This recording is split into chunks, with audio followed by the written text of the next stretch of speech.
Spain और पुर्तगाल में बिजली का बड़ा ब्रेकडाउन हुआ कि साइबर हमले के इम्कान को रद्द नहीं किया जा सकता। तहकीकात जारी हैं।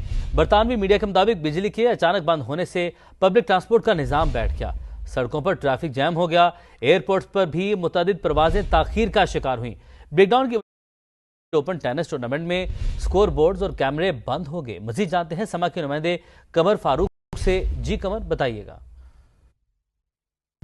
आज 28 अप्रैल को दोपहर 1 बजे पूरे स्पेन के अंदर बिजली का बहुत बड़ा, न सिर्फ स्पेन बल्कि स्पेन के जो 7 ममालिक हैं, पुर्तगाल और फ्रांस, उनके भी सरहदी जो शहर हैं वहां पर भी बिजली बंद हो गई। अभी तक पूरे स्पेन के अंदर बिजली की बहाली मुमकिन नहीं हो सकी, लेकिन बिजली बंद होने के बाद हिस्पानवी वजीर आजम पेड्रो सांचेज ने कौम से खिताब किया है। उन्होंने कहा है कि इसकी हतमी वजूहात का अभी हम ऐलान नहीं कर सकते कि ये बिजली क्यों बंद हुई, लेकिन उन्होंने कौम से ये कहा है कि पुरसकून रहें, हम इसकी वजूहात को।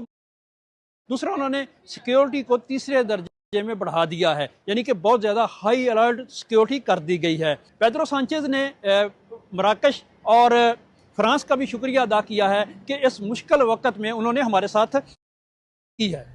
आपका बहुत शुक्रिया।